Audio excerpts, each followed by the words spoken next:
दोस्तों नमस्कार, स्वागत है एक बार फिर से आज की बड़ी और ताजा खबरों में। सभी खबरें सेलेक्टेड और काम की, बस आपसे निवेदन है कृपया वीडियो को लाइक कर दें, चैनल को सब्सक्राइब कर लें और घंटी बटन जरूर दबा दें। वहीं पहली बड़ी खबर, किसान नेता राकेश टिकैत ने किया नेताबंदी आंदोलन का ऐलान। जी आपको बता दें कि किसान नेता राकेश टिकैत ने कहा कि अभी किसानों का नेताबंदी आंदोलन चलेगा। उन्होंने कहा कि नेताबंदी आंदोलन ये होगा कि जो भी नेता बोलना चाहते हैं वो आजाद होकर बोलेंगे, चाहे वो किसी भी पार्टी के हों। राकेश टिकैत ने कहा कि बहुत सारे वरिष्ठ नेता हैं जो बोलना तो चाहते हैं लेकिन बोल नहीं रहे। कई लोग ऐसे हैं जो टीवी पर नहीं बोल रहे, उन्हें भी खुलकर सामने आना चाहिए और बोलना चाहिए। अभी सत्यपाल मलिक ने बोला है। आपको बता दें कि सत्यपाल मलिक ने पीएम नरेंद्र मोदी और अमित शाह से एमएसपी पर कानूनी गारंटी देने की मांग की है, जिससे कि आंदोलन समाप्त हो जाए। अब राकेश टिकैत ने कहा है कि सत्यपाल मलिक की तरह सभी नेताओं को मिलकर लड़ना होगा और कृषि कानूनों को रद्द करवाना होगा, साथ ही एमएसपी पर कानूनी गारंटी मांगनी होगी। राकेश टिकैत ने कहा कि जब बीजेपी वाले विपक्ष में थे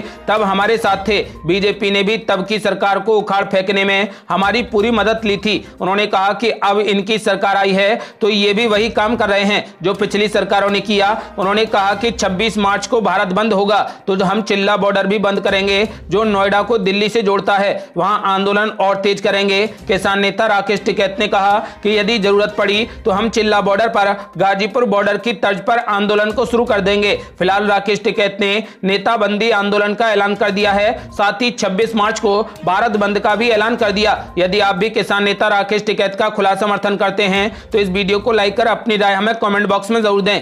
अगली बड़ी खबर, बंगाल चुनाव के लिए अपना घोषणा पत्र जारी करने से पहले चुनावी वादे पर फंसी ममता बनर्जी, हो सकती है एफआईआर। ये आपको बता दें कि पश्चिम बंगाल विधानसभा चुनाव की तारीखें नजदीक हैं, चुनाव प्रचार जोरों पर है। तो वहीं पश्चिम बंगाल की मुख्यमंत्री और तृणमूल कांग्रेस की प्रमुख ममता बनर्जी की घोषणा पत्र जारी करने से पहले मुश्किलें बढ़ गई हैं। चुनाव आयोग ने पुरुलिया में ममता बनर्जी के हर गरीब के घर तक मुफ्त में राशन पहुंचाने की योजना का ऐलान करने पर रिपोर्ट तलब की है। टीएमसी आज अपना घोषणा पत्र जारी करेगी। चुनाव आयोग ने इस मामले में स्वतः संज्ञान लेते हुए पुरुलिया के जिलाधिकारी यानी मौजूदा जिला निर्वाचन अधिकारी से ममता बनर्जी के चुनावी सभा में हर गरीब के घर तक मुफ्त राशन पहुंचाने की योजना का ऐलान करने का असंपादित वीडियो मांगा है। चुनाव आयोग ये जानना चाहता है कि क्या ऐसी कोई नीति का ऐलान पहले तृणमूल कांग्रेस ने किया था या फिर ये कदम आदर्श आचार संहिता का उल्लंघन है। आपको बता दें कि तृणमूल कांग्रेस आज अपना चुनावी घोषणा पत्र जारी करने जा रही है। टीएमसी अपने घोषणा पत्र में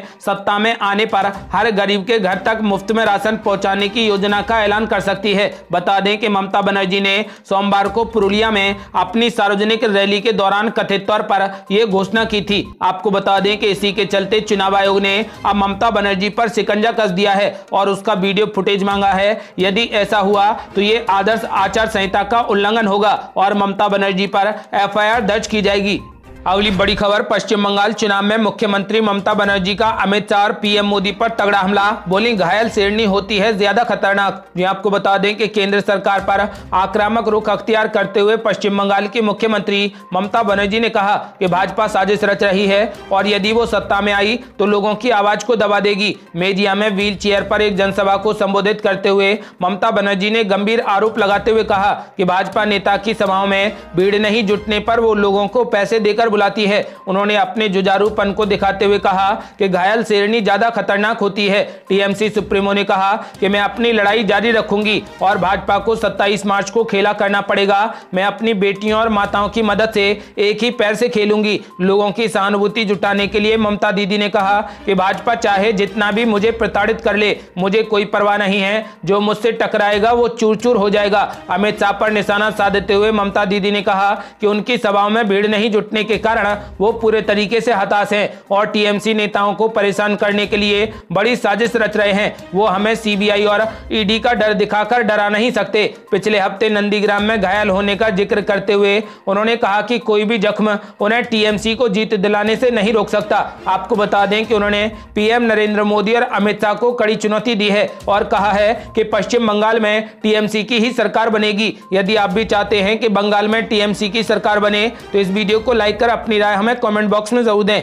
अगली बड़ी खबर, पीएम नरेंद्र मोदी की रैली के कार्यक्रम में हुआ बड़ा बदलाव, कल पुरुलिया में फूंकेंगे चुनावी बिगुल। यहां आपको बता दें कि पश्चिम बंगाल का सियासी समर अब बेहद रोमांचक हो गया है और अब इसे और तेज धार देने के लिए प्रधानमंत्री नरेंद्र मोदी बंगाल पहुंच रहे हैं। कल पुरुलिया में पीएम मोदी की रैली होगी। पहले ये रैली 20 मार्च को होनी थी, लेकिन अब इसे 2 दिन पहले ही कर दिया गया, यानी अब ये 18 मार्च को होगी। पीएम मोदी की रैलियों के कार्यक्रम में बड़ा बदलाव किया गया है। पीएम मोदी अब 20 मार्च की जगह 18 मार्च को पुरुलिया में पहली रैली को संबोधित करेंगे और मोदी नाम की ये हवा बनी रहे, इसलिए पहले चरण में पीएम मोदी की कुल 4 रैलियां होंगी। पहले चरण की 30 सीटों पर 27 मार्च को वोट डाले जाएंगे। पुरुलिया के बाद पीएम मोदी की रैली 20 मार्च को खड़गपुर में होगी, 21 मार्च को बांकुरा में और 24 मार्च को कांटी मिदनापुर में होगी। पीएम मोदी की रैलियों के अलावा बीजेपी ने अपनी रणनीति में भी बड़ा बदलाव किया है। सूत्रों के मुताबिक कोलकाता में हुई बीजेपी के राष्ट्रीय अध्यक्ष जेपी नड्डा और गृह मंत्री अमित शाह की बैठक में यह तय हुआ है कि निशाने पर बंगाल की मुख्यमंत्री ममता बनर्जी तो रहेंगी ही, लेकिन उन पर निजी टिप्पणी ना की जाए, सिर्फ उनकी सरकार की नाकामियों को लेकर हमला होगा। आपको बता दें कि फिलहाल पीएम मोदी 18 मार्च को पुरुलिया में पहली रैली को संबोधित करेंगे। अगली बड़ी खबर, बंगाल बीजेपी में पड़ी फूट, हारेगी बीजेपी, टिकट न मिलने से नाराज बीजेपी कार्यकर्ताओं ने पार्टी कार्यालय पर की जमकर पत्थरबाजी। यह आपको बता दें कि पश्चिम बंगाल विधानसभा चुनाव में टिकट न मिलने से नाराज बीजेपी कार्यकर्ताओं का उग्र रवैया सामने आया। कोलकाता में अपने समर्थक को टिकट न मिलने से नाराज सैकड़ों बीजेपी समर्थक चुनाव कार्यालय पर जमा हो गए। बीजेपी कार्यकर्ताओं ने पहले नारेबाजी की और फिर पत्थर फेंकने शुरू कर दिए। नाराज कार्यकर्ता बैरिकेडिंग तोड़कर और धक्का मुक्की करते हुए कार्यालय तक पहुंच गए। आपको बता दें कि बंगाल के कई जिलों में बीजेपी के कार्यालयों पर तोड़फोड़ की गई। कोलकाता में बीजेपी के चुनाव कार्यालय के बाहर सैकड़ों की संख्या में उग्र प्रदर्शनकारी जमा हुए। नारेबाजी के साथ उन्होंने पत्थर फेंकना शुरू कर दिए, लिहाजा पुलिस को उन्हें तितर बितर करने के लिए लाठीचार्ज का सहारा लेना पड़ा। आरोप है कि उग्र कार्यकर्ताओं ने बीजेपी नेता समीक भट्टाचार्य को निशाना बनाया, जो बंगाल में पार्टी प्रवक्ता हैं। हालांकि समीक भट्टाचार्य का कहना है कि बीजेपी समर्थकों द्वारा उन पर हमला करना असंभव है, इसके पीछे कोई न कोई बड़ी साजिश है। अगली बड़ी खबर, अधीर रंजन चौधरी ने ममता बनर्जी पर बोला तगड़ा हमला, बोले सियासी पाखंडी है ममता बनर्जी। ये आपको बता दें कि कांग्रेस नेता अधीर रंजन चौधरी ने पश्चिम बंगाल में तृणमूल कांग्रेस सरकार पर तगड़ा हमला बोला है। कांग्रेस नेता ने ममता सरकार पर गंभीर आरोप लगाते हुए उन्हें बंगाल सरकार पर राज्य में लड़कियों की तस्करी कराने का आरोप लगाया है। साथ ही उन्होंने कहा कि आरोपी इन मामलों में शामिल नहीं होते, क्योंकि ये सब काम सत्ता पक्ष के लोग करते हैं। इसके अलावा ममता सरकार पर कोयला तस्करी और गौ तस्करी का आरोप भी लगाया। वहीं कांग्रेस नेता के मुताबिक पार्टी के कई नेता तस्करी के काम में शामिल होते हैं, इसलिए कोई पकड़ा नहीं जाता। अधीर रंजन चौधरी ने ममता बनर्जी पर तीखा हमला करते हुए कहा कि जब पिछले साल राज्य में साइक्लोन अम्फान आया था तब लोगों को काफी नुकसान झेलना पड़ा था, लेकिन ममता की सरकार ने लोगों की जरूरत पर ध्यान नहीं दिया।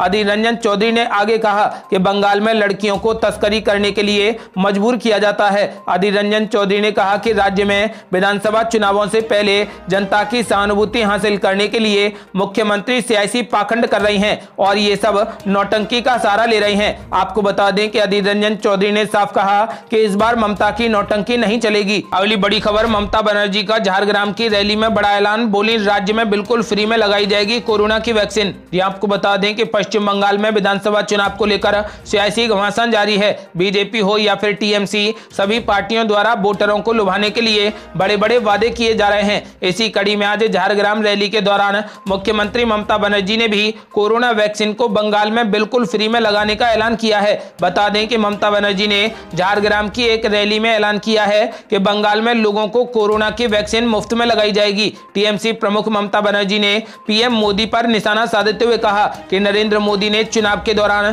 सत्ता में आने पर बिहार के लोगों को मुफ्त में कोरोना टीकाकरण करने का वादा किया था, लेकिन क्या उन्होंने टीके उपलब्ध कराए? नहीं, उन्होंने नहीं किया। उन्होंने सिर्फ जनता से झूठ बोला। लेकिन आपको बता दें कि यहाँ पर मुख्यमंत्री ममता बनर्जी बिल्कुल झूठ बोल रही हैं, क्योंकि पीएम नरेंद्र मोदी ने यानी सरकार ने सभी राज्यों को मुफ्त में कोरोना वैक्सीन दी है और सभी राज्यों में कोरोना की वैक्सीन बिल्कुल फ्री में लगाई जा रही है। अगली बड़ी खबर, सरकार के खिलाफ बैंक की 2 दिवसीय हड़ताल का कारोबार पर पड़ा बुरा असर। बैंक कर्मियों ने दी आंदोलन को और तेज करने की कड़ी चेतावनी। जी आपको बता दें कि निजीकरण के विरोध में बैंक कर्मियों की 2 दिवसीय हड़ताल का खासा असर कारोबार पर पड़ा है। हड़ताल के दूसरे दिन बैंक कर्मियों ने सभा कर सरकार के निजीकरण की नीतियों का तगड़ा विरोध किया। 2 दिन की हड़ताल से गोरखपुर मंडल के 10 राष्ट्रीयकृत बैंकों को 1500 करोड़ रुपए के कारोबार का नुकसान हुआ है। आपको बता दें कि कर्मियों ने कहा कि निजीकरण का असर उनके साथ उनके परिवार पर भी पड़ेगा। उनके सामने रोजी रोटी का संकट खड़ा हो जाएगा।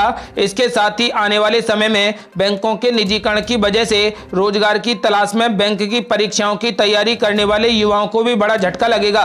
2 दिवसीय हड़ताल के दौरान कर्मियों ने कड़ी चेतावनी देते हुए कहा कि सरकार ने उनकी मांगों को नहीं माना तो ये आंदोलन अनिश्चितकालीन चलेगा और आंदोलन को और तेज किया जाएगा और ऐसी हड़तालें होती रहेंगी। यदि सरकार ने ये निजीकरण खत्म नहीं किया तो ये आंदोलन और बढ़ेगा। ये थी अब तक की बेहद बड़ी खबरें। यदि आप भी चाहते हैं कि कृषि कानून तुरंत रद्द हो जाएं और आप भी बंगाल में टीएमसी की सरकार बनते देखना चाहते हैं तो इस वीडियो को लाइक कर अपनी राय हमें कमेंट बॉक्स में जरूर दें। यदि आपने अभी तक हमारे चैनल को सब्सक्राइब नहीं किया है तो कृपया चैनल को सब्सक्राइब कर घंटी बटन जरूर दबा दें। जल्दी मिलते हैं बड़ी अपडेट के साथ, तब तक के लिए जय हिंद, जय भारत।